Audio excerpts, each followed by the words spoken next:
Alhamdulillah, puji dan syukur kita panjatkan kehadirat Allah Subhanahu wa Ta'ala. Pada kesempatan yang berbahagia ini Allah mempertemukan kita dalam keadaan sehat walafiat. Mudah-mudahan kita semua termasuk orang-orang yang bersyukur atas nikmat sehat, nikmat afiat yang telah diberikan kepada kita semua. Amin ya rabbal alamin. Sholawat beserta salam tercurah limpahkan kepada Nabi besar Muhammad sallallahu alaihi wasallam yang dengan sunnah dan uswahnya telah membimbing kita kepada dinul Islam. Mudah-mudahan kita semua termasuk orang-orang yang istiqomah untuk menjalankan sunnah-sunnahnya. Bapak-bapak yang dimuliakan oleh Allah, biasanya di sini kalau ngaji-ngaji saya dipesenin jangan bahas politik. Saya akan bahas politik ini. Kaidah fikih tentang siasah. Jadi siasah itu berbeda dengan yang selama kita pahami sekarang ini. Siasah dalam terminologi timur, wabil khusus bangsa Arab, itu lebih mengacu kepada islah. Kalau kita sekarang ini kan siasah ini lebih mengacu kepada makna menguasai. Kalau yang dibahas tentang politik itu berarti yang dibahas adalah kekuasaan. Kalau sudah ngomong kekuasaan, sudah nggak ada halal haram katanya. Maka seringkali kita menemukan bahwa ketika bermain politik itu yang halal atau yang haram itu kemudian jadi halal. Boleh bohong, boleh ngemplang, boleh pokoknya macam-macam lah kan gitu. Tapi kalau kita lihat hadis Rasulullah Sallallahu Alaihi Wasallam, kata siasah itu berasal dari kata sasa, kemudian diikutkan ala wazni fa'ala menjadi sawasa, bisa berupa mahmus wawi atau ya'i, bisa sayasa, bisa sawasa. Itu dalam morfologi Arab. Kata sawasa itu kemudian pernah diriwayatkan dalam hadis Nabi yang diriwayatkan oleh Imam Muslim. Bunyinya begini: kana banu Israilu yusawwisuhumul anbiya. Adalah Bani Israel yusawwisu, disiasati oleh para anbiya. Para ahlul kalam Arab mengatakan bahwa yusawwisu di situ yusollihuhumul anbiya, yaitu diperbaiki oleh para nabi. Jadi Bani Israel itu kan orang yang banyak nabinya, rusak datang lagi, rusak datang lagi, rusak datang lagi. Nah, rata-rata nabi itu siasahnya kepada Bani Israel. Yusawwisuhumul anbiya dikatakan yusollihuhumul anbiya, diperbaiki atau diatur oleh para nabi. Nah, fikih tentang siasah ini adalah fikih tentang muamalah. Fikih tentang muamalah ini dibagi menjadi dua. Ada muamalah yang maknanya wilayah khosoh, ada yang disebut dengan wilayah ammah. Apa wilayah khosoh itu? Dalam teori fikih, wilayah khosoh adalah orang yang mempunyai kewenangan terbatas. Antara satu orang dengan orang yang lain itu sama, atau kita mengenalnya dengan hak sipil. Hak sipil. Hak sipil itu kita berakad, itu masuk muamalah khosoh. Tapi kalau muamalah ammah, ada ada satu hak yang dimana pihak tersebut memegang kekuasaan. Nah, tapi kekuasaan ini dalam terminologi bahasa Arab sekali lagi dinyatakan sebagai kekuasaan yang mendatangkan islah, yaitu perbaikan. Jadi jelas batas para nabi, para ulama, dan para zu'ama dahulu itu mereka berjuangnya juga melalui jalur politik. Dengan demikian, siasah ini bukan hanya sekedar meraih kekuasaan, tapi juga kekuasaan yang mendatangkan perbaikan. Maka dari itu kita lihat contohnya, kekuasaan itu misalnya nanti bisa masuk ke dalam kategori manajerial, yaitu bagaimana secara fikih ini mengatur kepada penataan manajemen yang baik dan menghasilkan kebaikan bagi seluruh rakyat atau orang-orang yang masuk dalam himpunan manajemen tersebut. Baik, yang pertama saya akan menyampaikan kaidah yang pertama, tasarruful imam ala ra'iyati manutun bil maslahah. Kebijakan pemimpin terhadap rakyat harus mengikuti kemaslahatan. Kebijakan ini berarti policy. Policy itu ya keputusan yang bersifat umum dan berlaku kepada masyarakat. Lah siapa imam? Imam ini bukan imam sholat. Kadang yang aneh itu sekarang ini nggak ada itu. Cewek-cewek itu datang ke saya, Mas, tolong carikan saya imam. Imam apa itu maksudnya? Imam apa itu? Cewek-cewek datang ke saya, Mas, tolong carikan saya imam. Itu salah. Bahasa Arab untuk menyebut suami itu, kalau memang itu dijadikan panutan, pimpinan dalam rumah tangga itu disebut qawam. Ar-rijalu qawwamuna 'alan nisa. Qawam. Bukan imam. Lah itu udah salah kaprah, ingin ikut Arab kan gitu ya kan. Tapi kemudian salah penyebutan. Lah yang dimaksud imam ini ada dua terminologi. Imam min ahlil ilmi, yaitu imam atau pemimpin dalam ahlil ilmu. Kita mengenal Imam Syafi'i, Imam Abu Hanifah, imam yang lain. Nah, ada yang kemudian imam sholat, itu imam sholat. Ada lagi imam ar-ri'asah. Ini yang kadang disebut dengan istilah lain yang disebut dengan hakim. Hakim itu adalah pemimpin yang memberikan kebijakan atau putusan. Hakim itu beda dengan qadhi. Qadhi itu ya hakim yang memutuskan perkara, perselisihan, itu namanya hakim. Qadhi dalam bahasa Arabnya. Maka di dalam bahasa Arab itu nggak ada yang disebut dengan hakim di mana qadhi, enggak. Tapi kalau mereka menyebut hakim yang mutus di peradilan, mereka menyebut qadhi. Sementara hakim, ya kan, hakim itu adalah orang yang memimpin. Nah, ra'iyah ini adalah orang yang di bahasa gampangnya itu dingon. Tahu dingon Pak ya? Setiap digembalakan.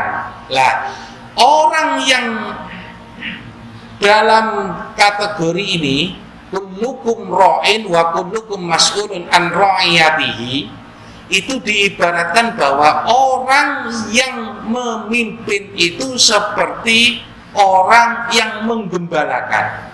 Nah, begitu. Kalau ada kemudian kambingnya nyasar satu, jauh ketinggalan kelompoknya, itu dikejar. Kenapa? Kalau nanti jauh sama kelompoknya, jangan-jangan nanti ada serigala yang kemudian mematuhi. Kalau kemudian ada misalnya yang lemah, ibu mengandung nggak kuat, kambingnya ini nggak kalah sama pejantan atau betina-betina yang lebih muda, maka kemudian hakimnya roinya ini akan ngasih minum sendiri. Nah, itu kira-kira gambaran terkait tentang hakim yang ada di dalam bahasa. Nah, kebijakannya harus mengacu kepada kemaslahatan. Baik, kemudian kita cari dalil dulu, karena ini para ulama itu mencari dalil yang di dalamnya menyebut ada kesinkronan dengan kaidah yang disebutkan. Kullukum ra'in wa kullukum mas'ulun an ra'iyatihi. Masing-masing kalian adalah pemimpin dan setiap pemimpin akan dimintai pertanggungjawaban atas kepemimpinannya. Hadis riwayat Al-Bukhari. Jadi kita ini masing-masing pemimpin.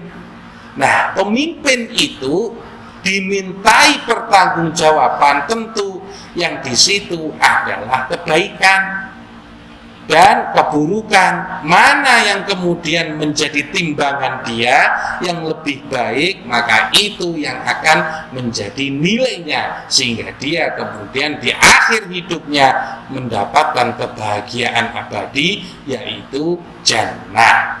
Maka dari itu, diri kita sendiri ini, bahkan di dalam diri kita sendiri itu ada pemimpin, ya kan? Ada pemimpin. Siapa yang disebut itu? Siapa pemimpin diri kita? Hati. Bahkan mufti diri kita yang dimintai disuruh tanya. Kalau kita dalam keadaan bingung, itu ada hadis Rasulullah, istafti qalbaka. Istafti, mintalah fatwa kamu qalbaka, kepada hatimu. Ya, itu yang disebut dengan fuad, hati nurani. Ini benar apa salah sih? Ini kok bingung, yang sana cantik tapi kere, yang di sini agak wajahnya nggak dapet tapi kaya, kan gitu. Sama kan gitu. Maka yang kemudian harus dikatakan istafti qalbak, tanya sama hatimu. Terus kemudian pakai istikharah, lah itu termasuk salah satu minta bantuan Allah, yang kalau memang sudah diputuskan dalam hati tapi masih bimbang saja, itu kemudian minta istikharah, minta kebaikan kepada Allah, sholat 2 rakaat, kemudian doa, kemudian minta, biasanya didatangin isyarah oleh Allah, itu berupa mimpi atau berupa petunjuk atau bahkan ilham yang benar-benar membuat mantap. Ilham yang benar-benar buat mantap. Gitu. Nah, kullukum ra'in wa kullukum mas'ulun an ra'iyatihi, tentu yang dimintai pertanggungjawaban di sini adalah nilai-nilai kebaikan dan nilai-nilai yang membawa kemaslahatan terhadap rakyatnya. Kemudian ada dalil yang kedua, la tas'alil imarah fa in u'titaha an mas'alatin ukilta ilaiha. Ini pintu Anda jangan sampai masuk ke dalam kepemimpinan kalau memang Anda tidak diminta. Ini terjadi sama saya, Pak. Kenapa?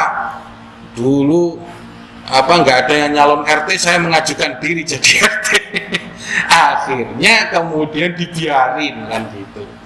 Tapi kalau nggak gitu ya saya kerjakan dengan ikhlas, dengan apa. Kalau nggak kayak gitu, malah secara kacir, nggak ada yang ngatur, kan gitu. Maka latas alil imarah fa in uqtitaha an mas'alatin ukil ta'ilah. Jangan kau minta jabatan. Kalau kamu meminta, kalau andai fa in uqtitaha an mas'alatin ukil ta'ilaiha. Karena jika kau diserai jabatan tanpa minta, kau akan dibantu oleh Allah untuk melaksanakannya. Wa in uqtitaha an ghairi mas'alatin wa inta 'alaiha. Maka jika dapat jabatan itu karena permintaanmu, maka akan diserahkan ke atas bahumu atau kebijaksanaanmu sendiri.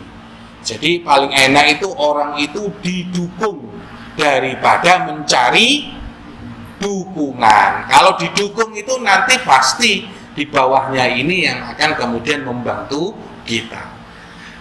Kemudian, nah ini yang menjadi wa idza halafta ala yaminin fara'aita ghairaha khairan minha fa'til ladzi huwa khair wa kaffir an yaminik.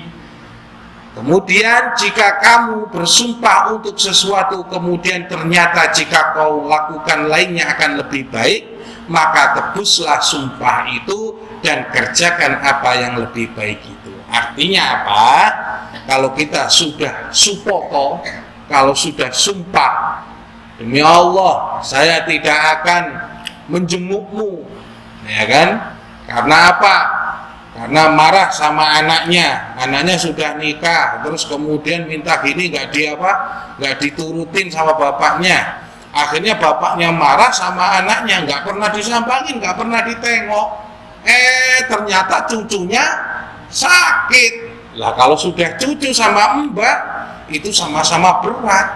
Wah, akhirnya ayo datang ke sana. Padahal udah sumpah aku nggak akan jenguk kamu gitu.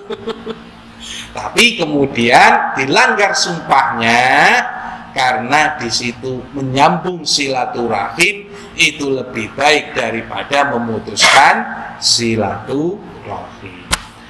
Nah, di sini kemudian harus dipertegas karena kemaslahatan itu gampang dipermainkan oleh kata-kata. Contoh sekarang, pacaran itu kan ta'aruf, Pak, betul nggak? Pacaran itu ta'aruf. Ta'aruf itu kan dianjurkan di dalam Al-Quran, betul nggak? Betul nggak? Ta'aruf itu kan kenalan. Kemudian kok masa kenalan di rumah aja nggak kemudian keluar? Maka kemudian ada yang disebut kemudian akhir pekan, jalan bareng. Nah kayak gitu itu maslahat apa tidak? Maslahat apa tidak? Nah ini kalau jadi ustadz susahnya itu di situ, Pak. Kalau jadi ustadz itu susahnya di situ. Melihat mungkarot kayak gitu itu nanti kemudian lari sama kita. Kalau kemudian nanti diomongin keras-keras ditunjukkan hukum Allah haram karena di situ belum jadi apa-apa sudah jalan bareng, itu qoribun minaz zina, dekat dengan zina. Susah kayak gitu. Maka kemudian harus dipertimbangkan, bener nggak ta'aruf pacaran seperti model kayak sekarang ini mengakibatkan kemaslahatan? Maka kemudian kalau itu maslahatnya adalah wahmiyah atau sekedar ditipu-tipu daya atau kemudian disembunyikan atas nama ta'aruf, maka itu tidak bisa kemudian dijadikan kemaslahatan. Jadi ketika kemudian misalnya di dalam satu kebijakan pemerintah itu hanya ingin menarik pajak rakyat sebesar-besarnya, padahal itu tidak ditasarufkan atau dikorupsi besar-besaran, maka kemudian kebijakan itu tidak maslahat. Begitu. Artinya apa? Makanya kemudian NU dulu itu pernah memboikot, gak mau bayar pajak. Kenapa? Yang dikorupsi besar-besaran. Begitu, ya kan? Kenapa? Ya itu kan tasarufnya kan nggak ada kemaslahatan di situ. Sementara minta pajaknya sama rakyat gede-gedean. Untung aja nggak jadi itu. Untung aja nggak jadi. Nah, yang jelas, misalnya begini, kalau memang di situ ingin bangun jalan dan pemerintah nggak punya APBN, nggak punya APBD, urunan itu ditarik dari pajak itu bisa, begitu. Nah, yang penting itu ada kemaslahatannya, begitu. Nah, itu yang pertama, maslahat itu harus konkret, nyata, dan nggak boleh antara iya dan tidak, atau ditutupi dengan hal-hal yang lain. Contoh lagi, tasarruf ini sekarang ini menjadi pro kontra antara masuk sekolah dan tidak masuk sekolah. Maslahat mana masuk sekolah sama tidak masuk sekolah? Bingung. Saya sendiri ditantang belum tentu berani untuk melepaskan anak saya di masa pandemi kayak gini. Makanya kemarin saya kemudian pernah nelisik kayak gitu, enak gurunya ngasih PR terus ini, yang orang tuanya ngajarin anak sampai bego-begoin, kan gitu kan? Berat kan ngajar anak itu kan ternyata. Nah, biar tahu jadi guru gitu. Maksudnya ketika kemudian, ayo sekarang oke, gurunya kemudian masuk kelas, berani nggak ditantang kayak gitu?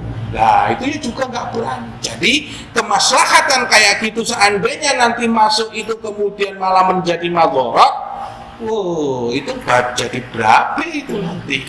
Maka kemaslahatan kayak gitu itu penting sekarang waras dulu deh. Sembuh dulu deh, kuat dulu. Soal kemudian nanti masuk sekolah atau tidak itu pikir belakangan. Yang penting selamat dulu. Wah, selamat dulu. Nah ini harus dipertimbangkan masa-masa untuk kepentingan maslahat. Ada kemudian namanya silaturahim. Silaturahim itu bagus apa enggak? Bagus. Tapi kalau di daerah Tuban Pantai Utara itu sambil nanggap kayu.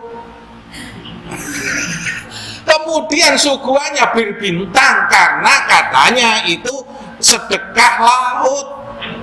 Wes sambil nandak-nandak kayak gini-gini itu ya Allah kan. Silaturahim yang penting ngakrab kan gitu. Nah, terus kemudian yang kadang kita ini mohon maaf, yang kadang di daerah-daerah atau di pos-pos itu kadang ya kan nyambung silaturahim tapi main gaplek sampai jam 3. Loh, kayak gitu kan diaul waktu, menyia-nyiakan waktu. Mbok ya kemudian setengah jam itu 2 rakaat kan lumayan itu. Nah, kan sampai di jam 3 itu loh Pak, kalau udah malam minggu gini di daerah saya di sini nggak ada kayaknya. Kalau main gaplek ceteng, masya Allah betah banget kan gitu. Nah itu yang kedua, kemaslahatan itu berlaku secara umum dalam arti tidak sifat perorangan atau kelompok, sebab bagaimanapun hukum atau perundang-undangan dibuat bukan lain demi mencapai kemaslahatan umum. Jadi ini mana yang paling merata kemaslahatannya? Ya kan, orang banyak itu harus didahulukan daripada orang sedikit. Sekarang ini dengan adanya pandemi fikih miris-miris kayak gini ini penting Pak. Fikih miris namanya. Kenapa? Karena maju kena, mundur kena, atas kena, bawah kena. Jadi kemaslahatan itu berlaku secara umum. Yang dirugikan kayak gini nih siapa? Barangkali kalau dalam sekolah kan gitu kan, orang tua. Orang tua kenapa? Orang tua itu kalau kerja semuanya, anak itu gak ada yang ngurusin kalau pagi. Gak ada yang ngurusin. Ya kalau orang tuanya nyambel sama anak nasi aja udah beres, nanti ibu ngajarin lagi. Tapi kadang pelajarannya sekarang ini lebih tinggi daripada dia sekolah dahulu. Nah itu masalahnya. Ya kan?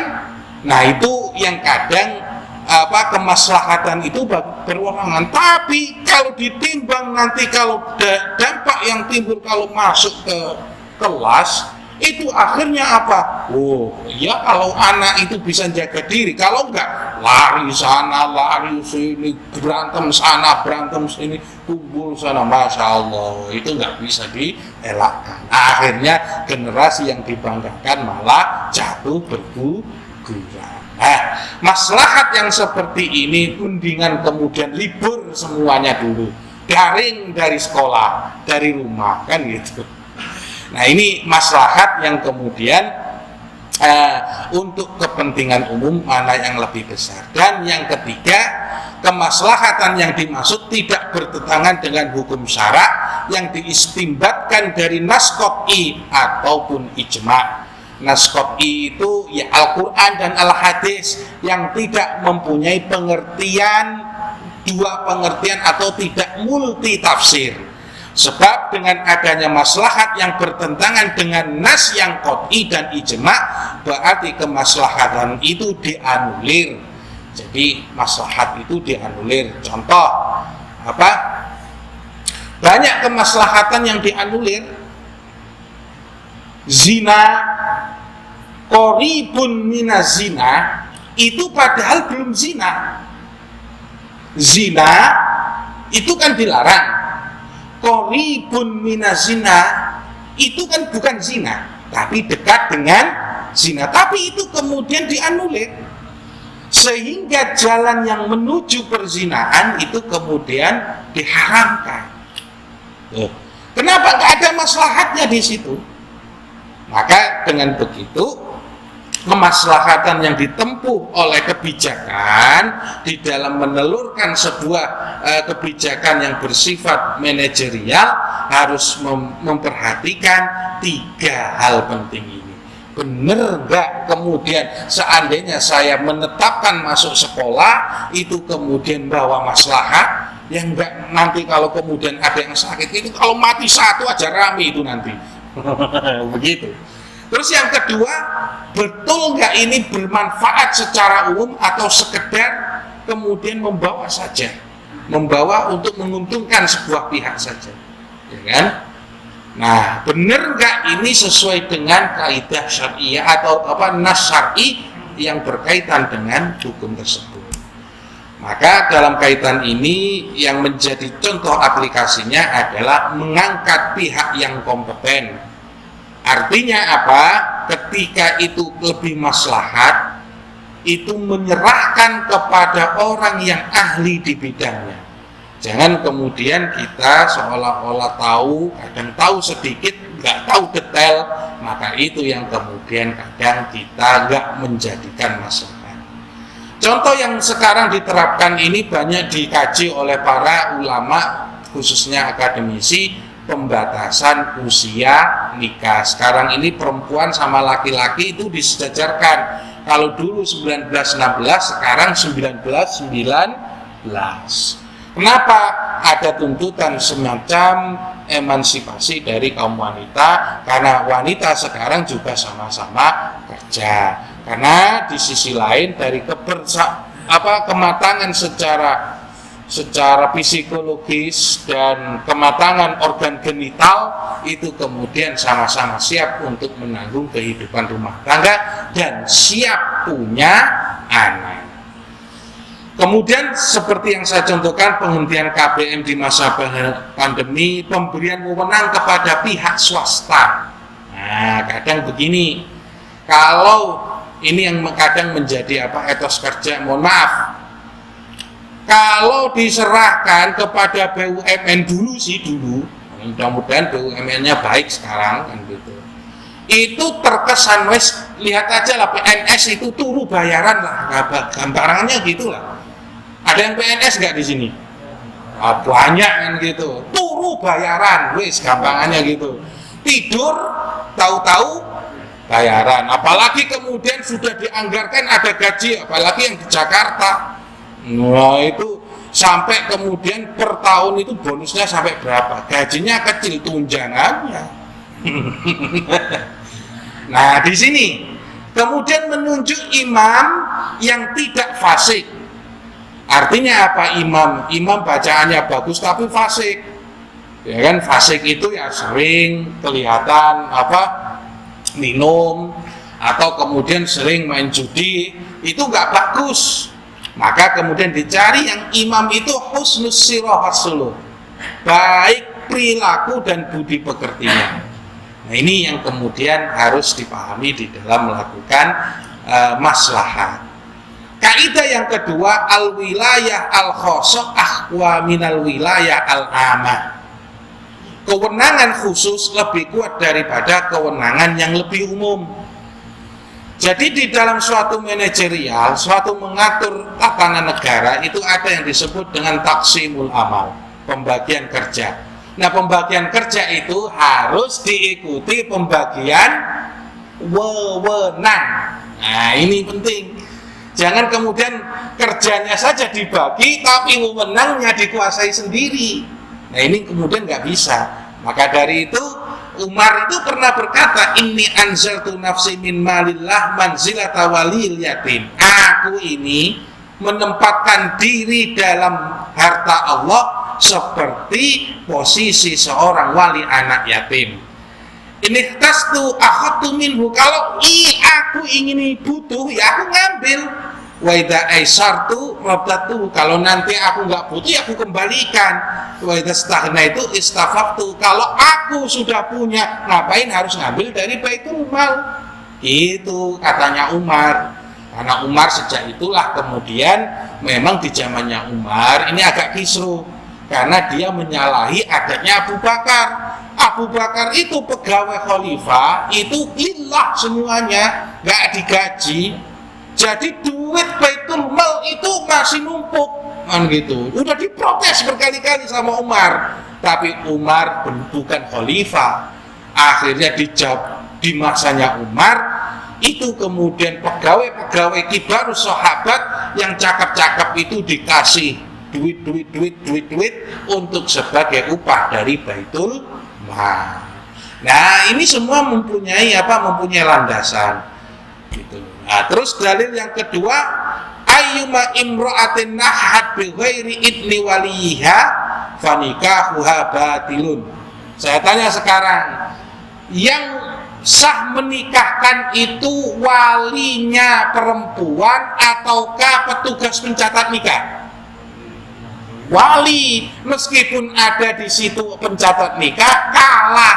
Meskipun dia punya kekuasaan umum dalam hal perwalian, maka dia masih kalah sama orang tuanya si perempuan. Maka demikian contoh-contoh seperti ini, pembagian kerja yang diikuti dengan wewenang aplikasinya. Kemudian wali nasab lebih kuat daripada wali hakim. Kalau masih ada bapaknya, kemudian ada lagi pamannya, ada lagi kemudian saudara laki-lakinya, maka itu kemudian lebih berhak daripada wali hakim. Kesaksian wanita dalam persalinan lebih kuat, padahal dari sisi bahwa dalam hal harta atau jinayah perempuan itu kalah sama laki-laki. Satu laki-laki berbanding dua perempuan. Tapi kalau untuk urusan persalinan, masa kemudian dilihat sama bapak-bapak? Maka yang paling berhak untuk menjadi wali saksi di situ bahwa anak itu adalah binti fulan ya, atau bin fulan, itu lahir dari ini, dari bapaknya ini, dari maknya ini, maka itu kemudian yang perempuan itu lebih berhak. Nah, yang terakhir, hak pengasuhan anak balita diberikan kepada ibu yang telaten, yang pintar ngurusin, yang kemudian riket tangannya itu bapak. Ibu. Jangan kemudian selain bapak tinggal rokokan nanti. Nah, itulah kira-kira terkait dengan masalah manajemen dan siasat. Jadi ini merupakan hal yang perlu diperhatikan khususnya dalam kepemimpinan. Wallahu a'lam bishawab. Mungkin ada pertanyaan, silakan. Monggo.